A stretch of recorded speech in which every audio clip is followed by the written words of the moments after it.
اللہ تبارک و تعالی نے جس طرح نفس انسانیت میں انسانوں کو برابر بنایا ہے، لیکن پھر انہیں درجوں میں فضیلت عطا کی ہے۔ کسی کو اللہ نے حافظ بنایا، قاری بنایا، عالم بنایا، ڈاکٹر بنایا، پھر اور درجات اللہ تعالیٰ نے نسبی لحاظ سے دیے۔ کوئی بڑا بھائی ہے، کوئی والد ہے، کوئی چچا ہے، کوئی دادا ہے۔ انسان ہونے میں، مومن ہونے میں برابر ہیں، لیکن اللہ تعالیٰ نے اپنے فضل سے بعض لوگوں کو درجوں میں بلندی عطا فرمائی۔ اسی طرح انبیاء کرام علیہم السلام بھی نفس نبوت میں برابر ہیں، نبی ہونے میں سب برابر ہیں، لیکن اللہ تعالیٰ نے درجوں میں بلندی عطا فرمائی۔ خود قرآن مجید نے ارشاد فرمایا تلک الرسل، یہ رسول ہیں، یہ رسولوں کی جماعت ہے، فضلنا بعضهم علی بعض، فرمایا ہم نے بعض کو بعض پر فضیلت عطا فرمائی۔ یہ جماعت ہے انبیاء کی، رسولوں کی، نبیوں کی، ہم نے بعض کو بعض پر فضیلت عطا فرمائی۔ کتنی فضیلت عطا فرمائی؟ فرمایا منہم من کلم اللہ، ان میں سے بعض ایسے ہیں جن سے اللہ نے کلام فرمایا، ورفع بعضهم درجات، اور فرمایا بعض ایسے ہیں جنہیں اللہ نے درجوں میں بلندی عطا فرما دی۔ وآتینا عیسی ابن مریم البینات، اور جناب عیسیٰ ابن مریم کو کھلی نشانیاں عطا فرمائی۔ یہاں بالکل عام فہم سادہ آدمی، کوئی ادھر ادھر جانے کی ضرورت نہیں، اسے سمجھ آتی ہے کہ کلام اللہ نے حضرت موسیٰ سے فرمایا، اور اللہ تبارک و تعالیٰ نے جناب عیسیٰ ابن مریم کو کھلی نشانیاں دیں، اور یہ جو فرمایا نا وَرَفَعَ بَعْضَهُمْ درجات، ہم نے بعض کو درجوں میں بلندی عطا فرمائی۔ مفسرین فرماتے ہیں یہ پتہ ہے اللہ نے نام کیوں نہیں لیا؟ اللہ کو پتہ ہے جب میں کہوں نا میں نے بعض کو درجوں میں بلندی عطا کی تو سمجھ جائیں گے کس کی بات ہو رہی ہے، یہ بتانے کی ضرورت نہیں ہے۔ اور یہ بھی نہیں بتایا کہ کتنی بلندی دی، اس لیے کہ کوئی ایسا عدد ایجاد ہی نہیں ہوا جس سے مصطفیٰ کریم کے درجوں کی بلندی کو شمار کیا جائے۔ کوئی عدد بنا ہوتا نا، کوئی وہ شمار ہوتا تو اسے شمار کر لیا جاتا۔ اعلیٰ حضرت بریلوی رحمۃ اللہ علیہ کے جو بڑے صاحبزادے ہیں نا، حضرت حجت الاسلام رحمۃ اللہ علیہ، ان کا ایک شعر ہے، معراج کا واقعہ بیان کرتے کرتے وہ بیان فرماتے ہیں، کہتے ہیں وہ حضرت جبریل امین نے آ کے کہا تھا نا یا رسول اللہ چلیے، گویا اللہ تعالیٰ نے طلب کیا، وہ کسی شاعر نے کہا تھا سر لامکاں سے طلب ہوئی، اور سوئے منتہا وہ چلے نبی، کوئی حد ہے ان کے عروج کی؟ بس اتنا بتا دیتے ہیں بلغ العلا بکمالہ، کشف الدجی بجمالہ، حسنت جمیع خصالہ، صلوا علیہ، کوئی حد ہے ان کے عروج کی؟ بس بلغ العلا تو حجت الاسلام رحمۃ اللہ تعالی علیہ فرماتے ہیں کہ حضور جا رہے ہیں، نہ بلانے والے نے نام لے کے کہا ہے کہ کون بلا رہا ہے، نام نہیں لیا، ذاتی نام نہیں لیا، صفت سے بات کی، اور نہ یہ کہا میں نے کس کو بلایا، کتنا کہا سبحان الذی اسریٰ بعبدہ، پاک ہے وہ ذات۔ اب میرا خیال ہے کہ ترجمے کی ضرورت، سب کو پتہ ہے کس ذات کی بات ہو رہی ہے، جس نے سیر کرائی کس کو، بعبدہ، اپنے بندہ ہے، نہ وہاں ذاتی نام سے بات کی، نہ حضور کا نام ذکر، پاک ہے وہ ذات۔ تو حضرت حجت الاسلام فرمانے لگے طالب کا پتہ مطلوب کو ہے، اور مطلوب ہے طالب سے واقف۔ یہ بڑے لوگوں نے اس پر کلام کیے ہوں گے، لیکن بڑے باپ کے بڑے بیٹے کی بڑی بات سنیں۔ فرمانے لگے اعلیٰ حضرت بریلوی کے بڑے صاحبزادے حجت الاسلام حضرت مولانا شاہ حامد رضا خان صاحب رحمۃ اللہ علیہ فرمانے لگے طالب کا پتہ مطلوب کو ہے، اور مطلوب ہے طالب سے واقف، پردے میں بلا کر مل بھی لیا، پردہ بھی رہا، سبحان اللہ۔ دیکھو پردے میں بلا کر مل بھی لیا اور پردہ بھی رہا، چونکہ بات اس طرح کی کہ بات بھی پڑھ فَأَوْحَىٰ إِلَىٰ عَبْدِهِ مَا أَوْحَىٰ، ہم نے اپنے بندہ خاص کے ساتھ وحی کی، مَا أَوْحَىٰ جو بھی کی، یعنی پردے میں بلا کے مل بھی لیا اور پردہ بھی رہا. سبحان اللہ. وَرَفَعَ بَعْضَهُمْ درجات، ہم نے بعض کو درجوں میں، سب کو پتہ ہے کس کو فضیلت ملی. اللہ نے ہمارے رسول پاک کو بڑی عظمتیں عطا فرمائی، اللہ نے بڑی شانیں عطا فرمائی. اللہ تعالیٰ نے حضور کے ذکر کو بلند کیا. اللہ تعالیٰ نے نبی پاک علیہ السلام کو حوض کوثر عطا فرمایا. اللہ نے محبوب کو کل کائنات کے لیے نبی اور رحمت للعالمین بنایا. اللہ تعالیٰ نے نبی پاک علیہ السلام کو سب سے آخری نبی بنایا. اللہ تعالیٰ نے آپ کو تمام انسانیت کے لیے کرم کرنے والا، ہدایت کا پیغام دینے والا بنا کے بھیجا. اللہ تعالیٰ نے حضور کو گواہ بنایا، بشیر بنایا، نذیر بنایا، اور فرمایا وَلَسَوْفَ يُؤْتِيكَ رَبُّكَ فَتَرْضَىٰ، آپ کا رب آپ کی رضا چاہتا ہے. اللہ نے حضور کو قرآن دیا. اللہ نے محبوب کو صدیق اکبر دیے، عمر فاروق دیے، عثمان غنی دیے، مولا علی دیے، حسنین کریمین عطا فرمائے. یہ سارے اللہ تعالیٰ نے اپنے محبوب علیہ السلام کی خدمت کے لیے، غلامی کے لیے عطا کیے. اللہ تعالیٰ نے رسول پاک کے دین کو پچھلے تمام دینوں کا ناسخ بنایا. اب کسی دین پر عمل نہیں ہوگا، قیامت تک سکہ مدینے والے رسول کا چلے گا.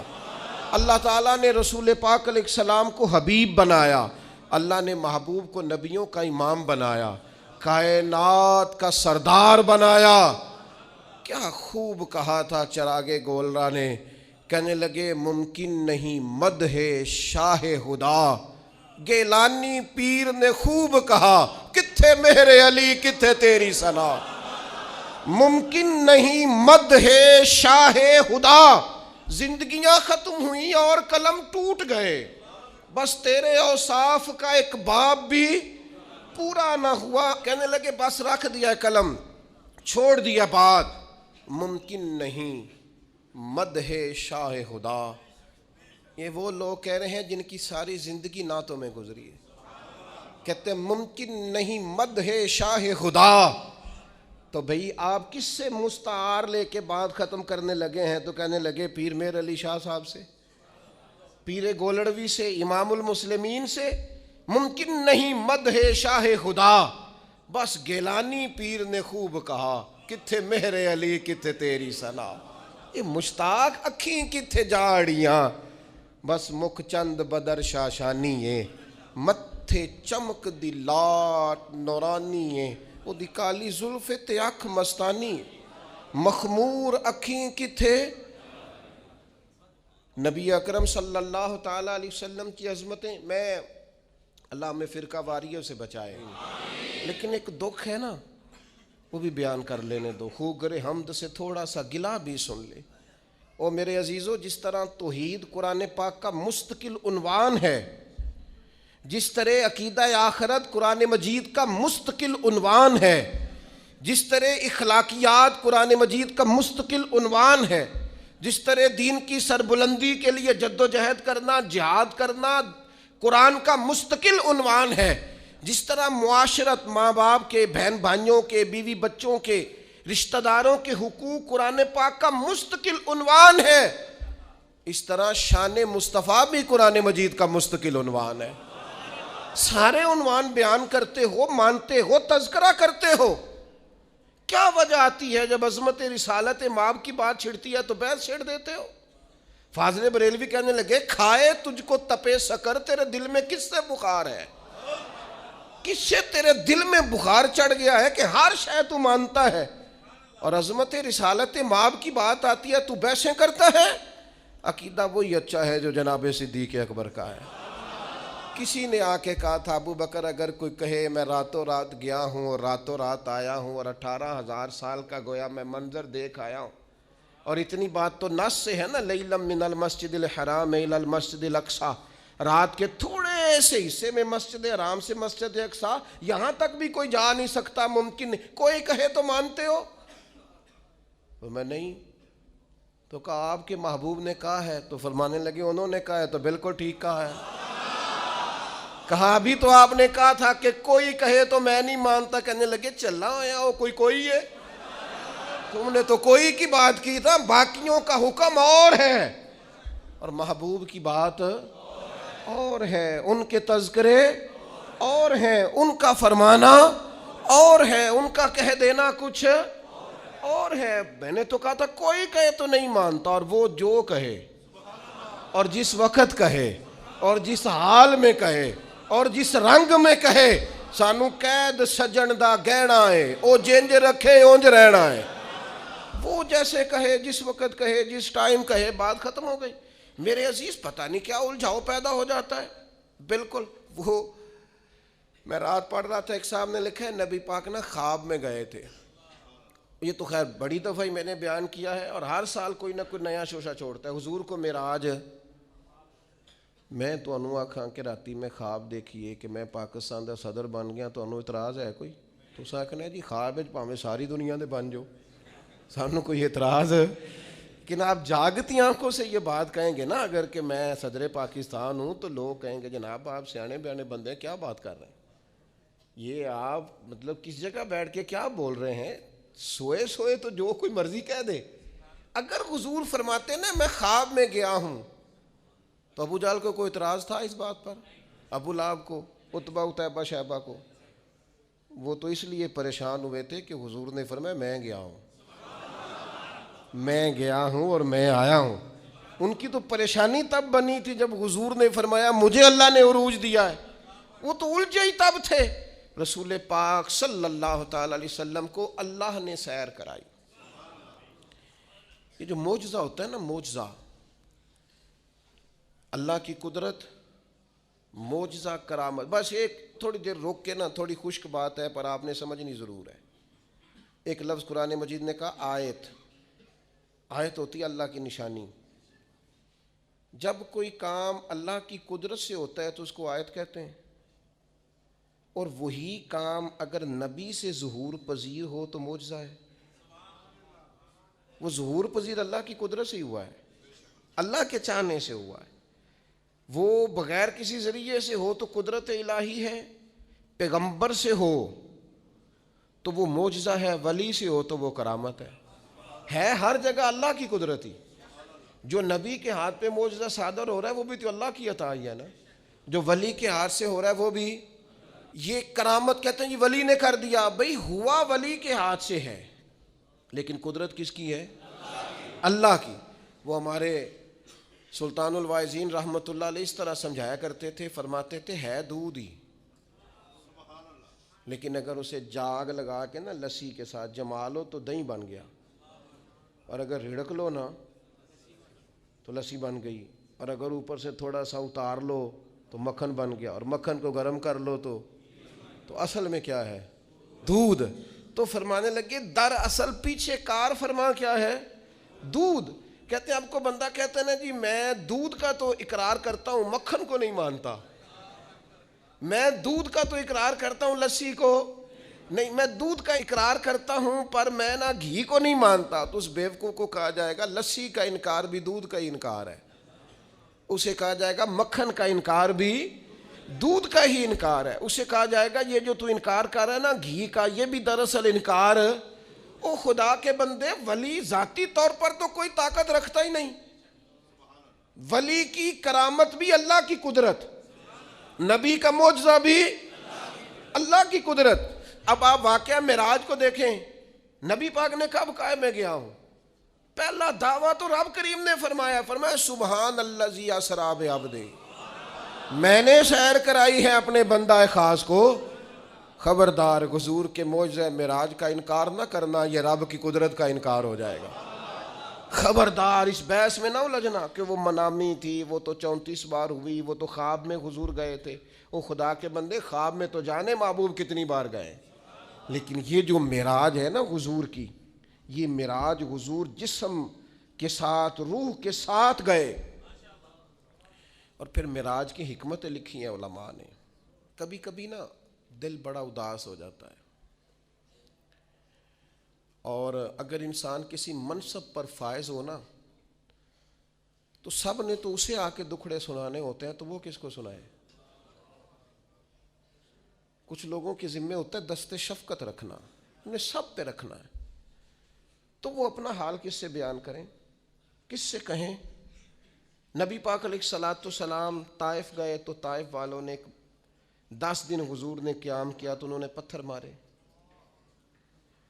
اور حضور واپس تشریف لائے، اور ایام وہ تھے کہ جناب ختیجہ بھی وصال کر گئیں رضی اللہ تعالیٰ، حضور کے محبت کرنے والے چچا ابو طالب بھی انتقال کر گئے، دن غم کے، اور امت ہدایت پذیر نہیں ہو رہی، اس طرف نہیں آ رہی، یہ نبی پاک کے قلب اطہر پر بوجھ، اور حضور علیہ الصلوۃ والسلام ظاہری طور پر غم زدہ، تو حضور تو سب کر شفقت رکھنے والے ہیں، تو محبوب کس سے بات کریں؟ تو رب کریم نے حضرت جبریل کو بھیجا، فرمایا محبوب کو لے آئے نا۔ اس حالت میں جب کیفیات یہ تھیں تو اللہ نے اپنے محبوب کو معراج عطا فرمائی، اور رسول رحمت صلی اللہ تعالیٰ علیہ وسلم کو اللہ تعالیٰ نے اپنے حریم خاص میں بلایا، اور محبوب کریم علیہ السلام کو اللہ تعالیٰ نے وہ تسلی دی کہ اِنَّ فَتَحْنَا لَكَ فَتْحًا مُبِينًا۔ پھر دنیا نے دیکھا کہ پورے روبے زمین پر اللہ نے رسول پاک کے دین کو غلبہ عطا فرمایا۔ ایک حکمت تو یہ، دوسری حکمت یہ تھی کہ اللہ تعالیٰ نے نا نبی پاک کے غلاموں کو مقام دینے ہیں، جنت ملے گی، عروج ملے گا، درجات ملیں گے۔ اللہ فرماتے میں نے مومنوں کی جانوں کے بدلے ان کو جنت دے دی ہے، سودا کر لیا ہے۔ تو وہ جو محبوب پاک نے غلاموں کی جانیں وہاں دے کے اللہ تعالیٰ سے ان کے لیے جنت لی تھی نا، فرمایا لِنُرِيَهُ مِنْ آيَاتِنَا، محبوب ذرا میری نشانیاں دیکھ جائے نا، تو حضور پھر دیکھ کے آئے اور آ کے بتایا، فرمایا عمر میں نے تیرا گھر دیکھا ہے جنت میں،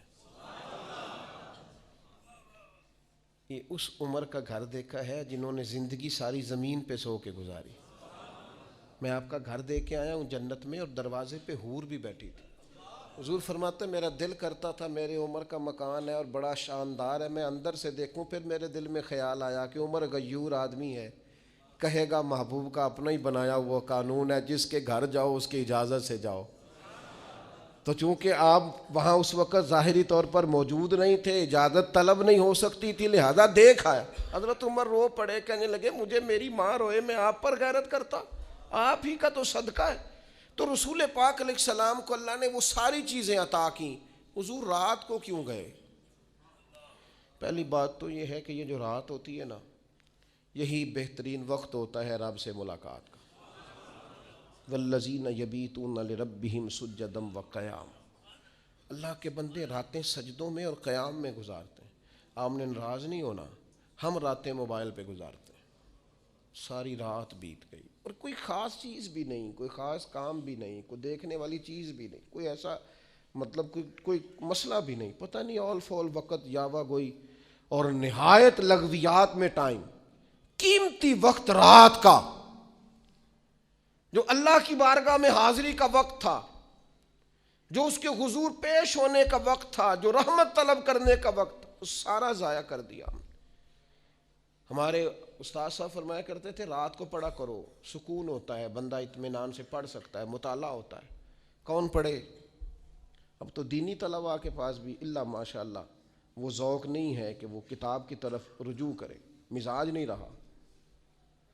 میرے بھائی رات کا وقت اللہ سے ملاقات کا، لیلا من المسجد الحرام الی المسجد الاقصی، رات کے وقت حضور تشریف لے گئے۔ بڑی خوبصورت بات لکھی حضرت شیخ ابو نور رحمۃ اللہ علیہ نے، وہ فرمانے لگے حضور کا ہر صحابی چاہتا تھا میں اپنے رب کو ملوں۔ وَإِذَا سَأَلَكَ عِبَادِي عَنِّي فَإِنِّي قَرِيبٌ، تڑپ کے آئے نا صحابہ، ایک دن عرض کی یا رسول اللہ رب کو دیکھنے کو جی چاہتا ہے، اس سے ملنے کو جی چاہتا ہے۔ تو اللہ کریم نے فرمایا وَإِذَا سَأَلَكَ عِبَادِي عَنِّي فَإِنِّي قَرِيبٌ، محبوب جب آپ کے پاس آ کے میرے بندے میرے بارے میں پوچھیں تو آپ ان سے فرما دیں میں ان کے قریب ہی ہوں، جب دعا مانگیں گے میں قبول کروں۔ تو حضور علیہ السلام اگر غلاموں سے فرماتے میں جا رہا ہوں تو رب کی ملاقات کا شوق تو ہر جگہ تڑپتا تھا۔ شاید باقی بھی عرض گزار ہوتے حضور ہم نے بھی جانا ہے، اور جہاں جبریل امین نہیں جا سکے وہاں کوئی کیسے جاتا؟ وہ کئی دفعہ انسان نے کہیں جانا ہوتا ہے نا، بلا مثال و بلا تشبیہ، صرف ذہن میں بات اتارنے کے لیے مثال دیتا ہوں، جانا ہوتا ہے نا تو بچے بھی ضد کرتے ہیں میں نے بھی جانا ہے۔ اب بچوں کے جانے کی جگہ نہیں ہے، وہاں لے جایا نہیں جا سکتا، تو والد کیا کرتا ہے؟ ان کے سونے کا انتظار کرتا ہے، جو رات کو سو جائیں تو سوئے سوئے نکل جاتے ہیں۔ ہاں اتنا کام ضرور کرتا ہے کہ جب واپس آتا ہے تو ذرا تحفے لے کے آتا ہے، ذرا تحائف کے ساتھ آتا ہے تاکہ بچے راضی ہو جائیں۔ محبوب کریم جا رہے تھے، کریم اگر فرماتے میں جا رہا ہوں تو سب تڑپتے، سب، ذرا سا تو دل ہے مگر شوق اتنا، میں بھی وہی لن ترانی سنا چاہتا ہوں۔ سب خواہش کرتے لیکن سب سو رہے تھے، محبوب تشریف لے گئے، لیکن جب واپس آئے تو نماز کا تحفہ بھی لائے۔ السلام علینا وعلی عباد اللہ الصالحین، اللہ کے بندوں پر سلام کو بھی لائے، اور ساتھ فرمایا میرے رب نے وعدہ بھی فرمایا ہے کہ مجھے اللہ تعالیٰ شفاعت کا حق بھی عطا فرمائے گا۔ یہ سارے تحفے لے کر رسول پاک صلی اللہ علیہ وسلم واپس آئے۔ اور پھر تیسری بات،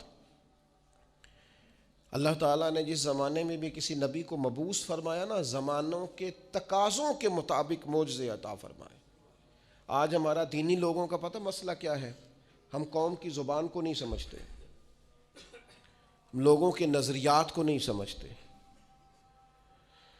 وہ ڈاکٹر اقبال کہتے ہیں ایک شخص سخت بھوک لگی ہوئی تھی تو ایک مولانا اسے دین بتا رہے تھے۔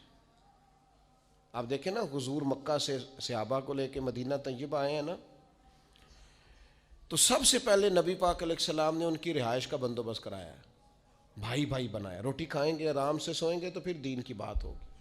ہم تقاضوں کو نہیں سمجھتے۔ اقبال کہتے ہیں کہ وہ بندے کو بھوک لگی تھی تو مولانا اسے دین بتا رہے تھے، تو اب وہ تڑپ رہا تھا کہ کھانا ملے، تو فرماتے میں نے کہا اسے پہلے روٹی کھلا لے، یہ کھانا کھا لے گا، اس کی طبیعت بحال ہو جائے گی، پھر تیری بات اس کی سمجھ میں جلدی آئے گی۔ اس کے شکم کی آگ کو تو روٹی چاہیے، اس کو پہلے کھانا دے۔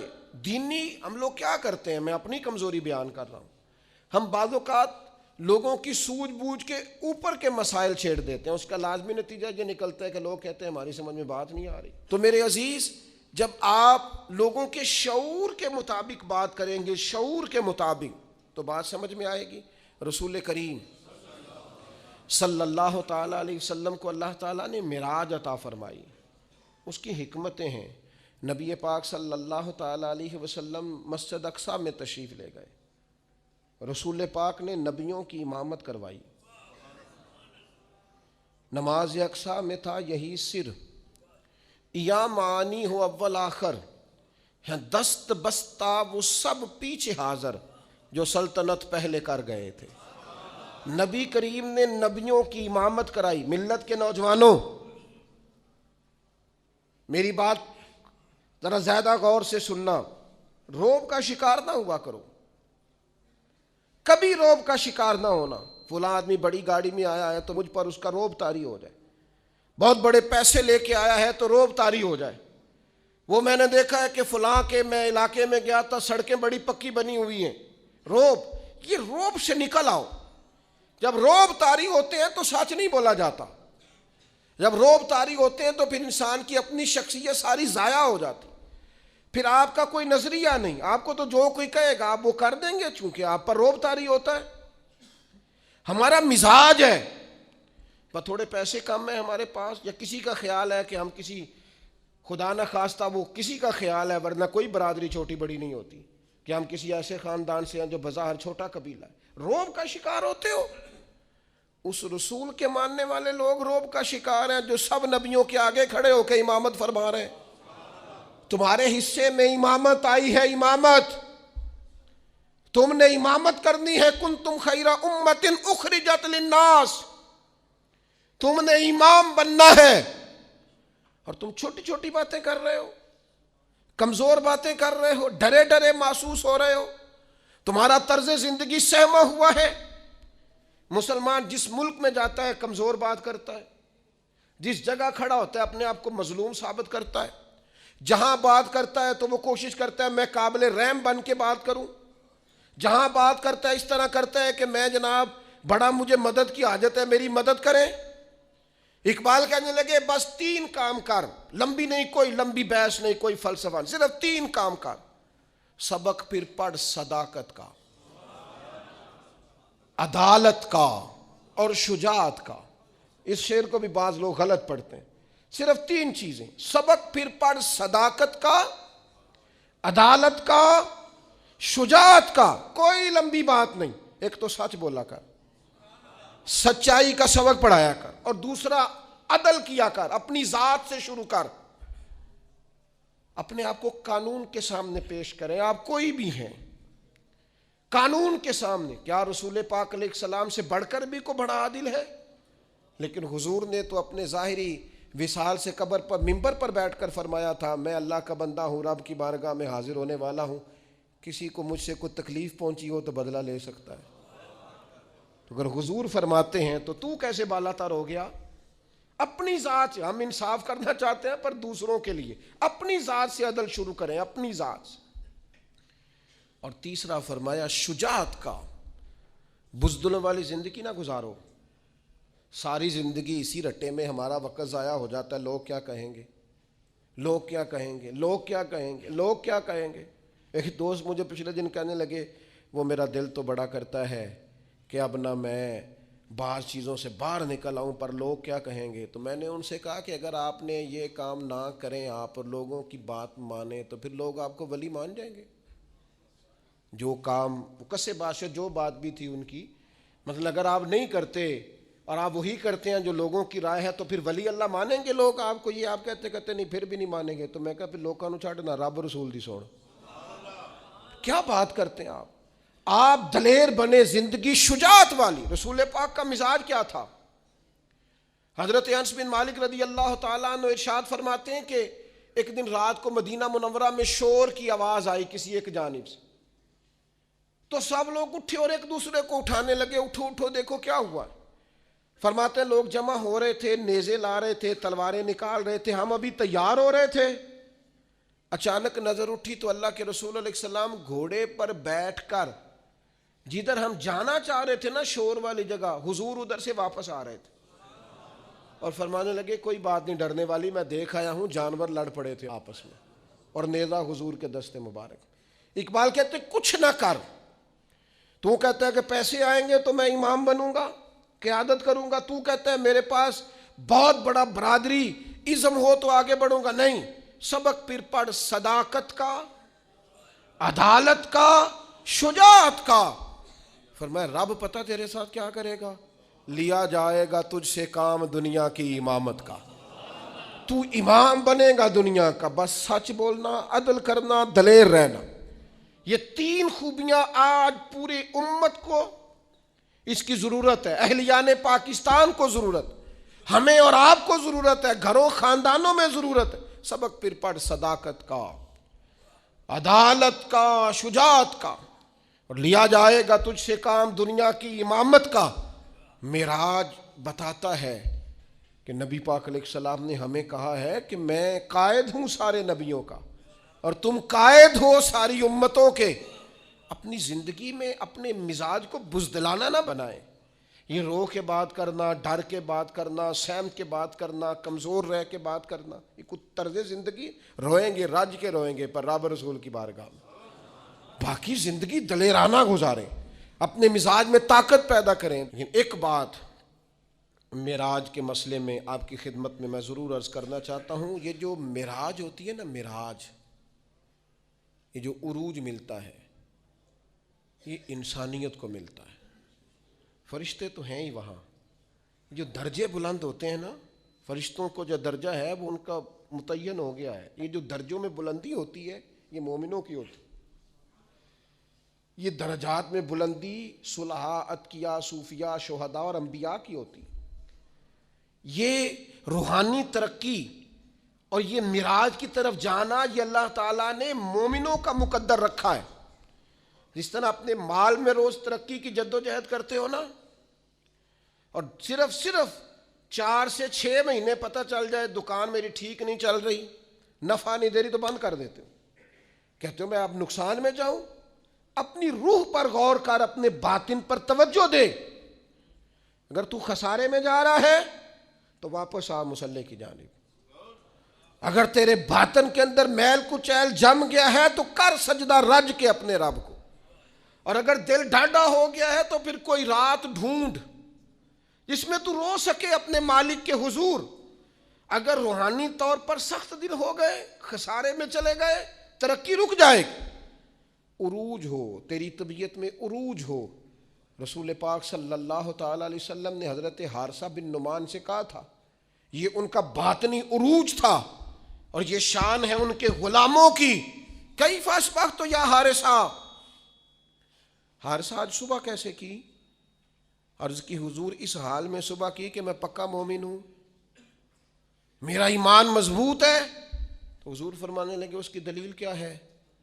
عرض کی حضور دلیل یہ ہے کہ اگر میں زمین پہ کھڑے ہو کے آنکھ کھولوں تو میری آنکھ خدا کے عرش تک جاتی ہے. کہو تو راز حیات کہہ دوں، حقیقت کائنات کہہ دوں، وہ بات کہہ دوں جو پتھروں کے دلوں کو بھی پاش پاش کر دے. میں کامل مومن ہوں اور میری آنکھ اللہ کے عرش تک جاتی ہے. حضور میں دیکھ رہا ہوں جنتی جنت میں جا رہے ہیں. یہ میرے ایمان نے مجھے لذت دی ہے، عروج دیا ہے، کمال دیا ہے. تو حضور فرمانے لگے نہیں، جو اللہ کے راز ہیں وہ راز میں ہی رہنے دے. میرے بھائی مومن اس کا تو ایک وقار ہوتا ہے، اس کی تو ایک شان ہوتی. کیا کہا نبی پاک نے؟ الدعاء صلاح المومن، دعا مومن کا ہتھیار ہے، یہ کافر کے پاس نہیں ہوتا. تیرے پاس ہتھیار ہے. ایمان کی صورت میں تجھے اللہ کا قرب دیا گیا. بیٹھ مصلی پہ مانگ اپنے رب سے.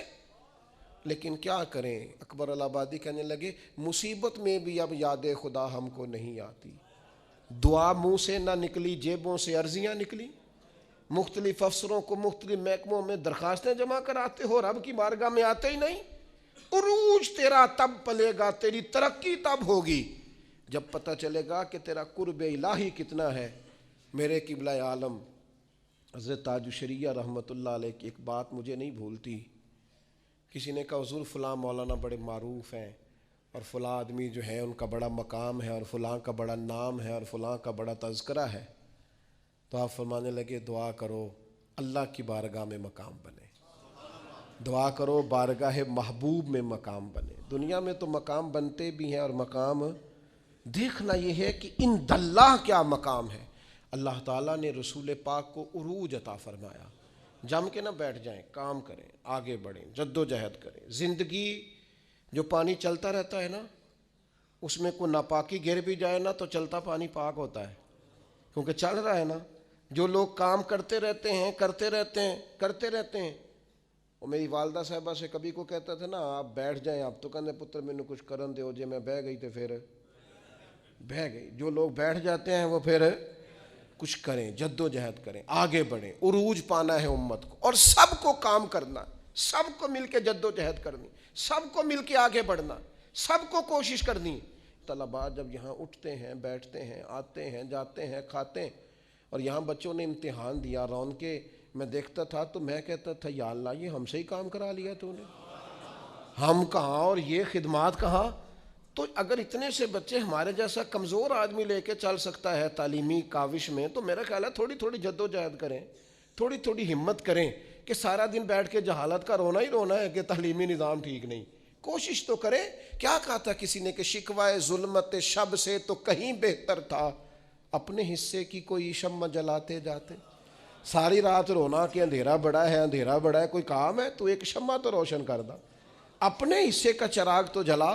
حضور نے ہمیں بتایا ہے کہ جد و جہد، ترقی. رسول پاک نے آخری خطبہ میں بھی یہ فرمایا تھا، فرمایا دین میں مکمل کر کے جا رہا ہوں لیکن بلغ عنی ولو آیا. تمہارے پاس اگر ایک آیت ہے تو اسے لے کے دنیا میں نکل جانا اور میرا پیغام آگے دینا. پھر نکلے. حضرت بلال ملک شام آئے، میزبان تھے جناب ابو ایوب انصاری مدینے میں، لیکن وہ ترکی آئے. وہ کہاں کہاں صحابہ پہنچے، وہ نکل گئے. انہیں پتا تھا جنت البقیع میں دفن ہونے کی بڑی فضیلت ہے، لیکن حضور کا دین پھیلانے کی فضیلت اس سے بھی کہیں زیادہ ہے. لہٰذا وہ میدانوں میں نکلے. اپنی زندگی کو جامد نہ کریں، دو چار صحت کے بہانے بنا کر اور دو چار اور بہانے بنا کر جم نہ جائیں، بیٹھ نہ جائیں، آگے بڑھیں. جد و جہد کریں۔ حضور کا معراج ہمیں یہی سبق دیتا ہے۔ اللہ تعالیٰ سمجھنے کی توفیق عطا